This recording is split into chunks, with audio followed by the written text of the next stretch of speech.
Loss অ্যাঞ্জেলেসের আকাশ ছেয়ে গেছে কালো ধোঁয়ায়। ভয়াবহ দাবানল ছড়িয়ে পড়ছে শহরের বিভিন্ন প্রান্তে। আগুনের লেলিহান শিখা ছুঁয়েছে শহরের অভিজাত এলাকা, যেখানে লাখ লাখ ডলারের প্রাসাদ ও শিল্পকর্ম রয়েছে। প্রতিটি মুহূর্তে আগুন আরও ভয়ঙ্কর রূপ নিচ্ছে।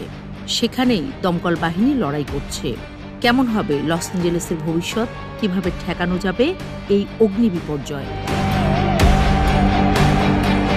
দাবানল কিছুতেই নিয়ন্ত্রণে আনা যাচ্ছে না। এখন পর্যন্ত আগুনের ভয়াবহতা এতটাই বেশি যে সেখানকার বাসিন্দাদের নিরাপদ স্থানে সরিয়ে নেওয়া হচ্ছে।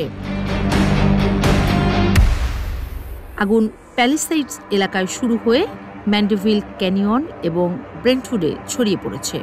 সেখানে বেশ কিছু তারকা যেমন Arnold Schwarzenegger, Bob eager, LeBron জেমসের বাড়ি রয়েছে। তাদেরও সম্পত্তি এখন হুমকির মুখে।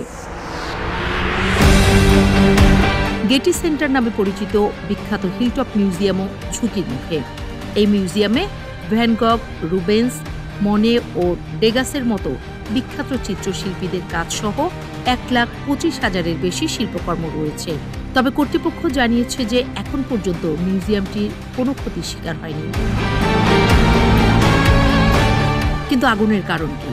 হয়তো বৈদ্যুতিক সরঞ্জামজনিত ত্রুটি অথবা মানবসৃষ্ট অবহেলার কারণে এই আগুন লেগেছে। কিছু কিছু এলাকায় বৈদ্যুতিক লাইনের ত্রুটির কারণে আগুনের সূত্রপাত হতে পারে বলে সন্দেহ করা হচ্ছে। তবে এই পরিণতি ভয়াবহ। রিয়েল এস্টেট থেকে শুরু করে পর্যটন শিল্প পর্যন্ত বিভিন্ন খাতে এই দাবানলের কারণে ব্যাপক আর্থিক ক্ষতি হচ্ছে। ক্ষতিগ্রস্ত বাড়িঘর মেরামত ও পুনর্নির্মাণ এবং অবকাঠামো ঠিক করতে শত কোটি ডলার খরচ হতে পারে বলে ধারণা করা হচ্ছে। বড় সমস্যা দেখা দিয়েছে ফায়ার হাইড্রেন্টে পানি না থাকার কারণে। এতে ফায়ার সার্ভিসের কাজ করতে বেশ কঠিন হচ্ছে।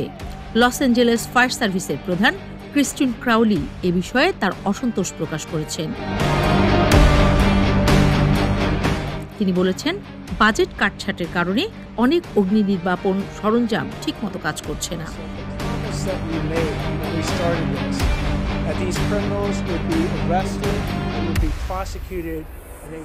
লস অ্যাঞ্জেলেসের গভর্নর গেভিন নিউসন পানি সংকট এবং জরুরি পানি সংরক্ষণ ব্যবস্থা না করার বিষয়টি নিয়ে তদন্তের নির্দেশ দিয়েছেন। রাজনৈতিক মহলেও এই ঘটনায় সমালোচনা চলছে।